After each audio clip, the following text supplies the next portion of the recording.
This is Kundan Kataria, your financial friend. आज हम बात करेंगे कि आपको घर खरीदना चाहिए या फिर रेंट पर लेना चाहिए। सबसे पहले हमेशा घर खरीदने से पहले इमोशनल अटैचमेंट रहता है कि एक घर तो होना ही चाहिए, क्योंकि हमारी सोसाइटी हमको रोटी कपड़ा मकान एक बेसिक नेसेसिटी मानती है।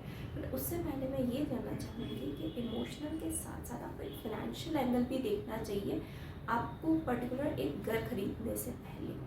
अगर हम बात करें, अगर आपने कोई घर खरीदा है तो उसके लिए पहले आपको डाउन पेमेंट का अरेंजमेंट करना होगा।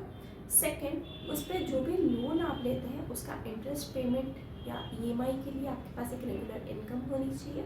एंड थर्ड, एक रिकरिंग कॉस्ट जो होती है एक मेंटेनेंस के लिए किसी भी घर में, वो आपको काउंट करनी होगी। और अगर आप कोई रेंट पे लेते हैं घर तो आपको केवल रेंट पे करना है, ये सारी चीज़ें आपको नहीं पे करनी है। अब हम बात करेंगे कि सपोज़ अगर आपने कोई घर खरीदा है, 50 लाख तक का घर खरीदा है, उसके लिए 10 लाख का आपने एक डाउन पेमेंट किया है और 40 लाख का आपने इंटरेस्ट पे लोन लिया है, 6.8 जो रनिंग इंटरेस्ट है उस पर। अब 40 लाख के लोन के लिए नेक्स्ट 20 ईयर्स के लिए आपको 31,000 की ईएमआई देनी पड़ेगी अप्रॉक्सीमेटली।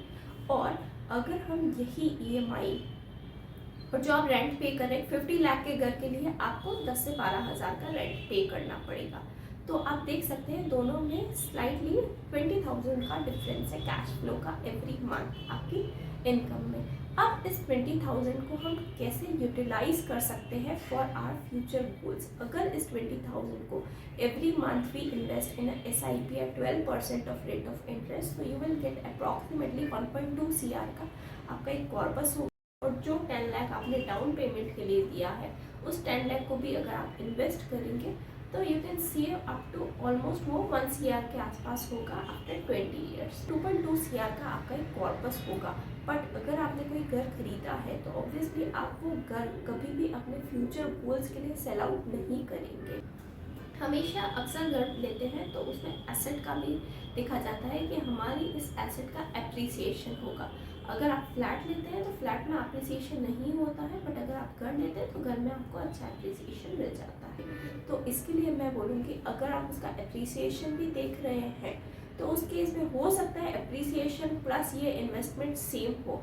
पर जब अगर आप घर उसको सेल करेंगे ही नहीं आपके फ्यूचर गोल्स के लिए, तो वो आपके लिए फाइनेंशियल बर्डन ही है।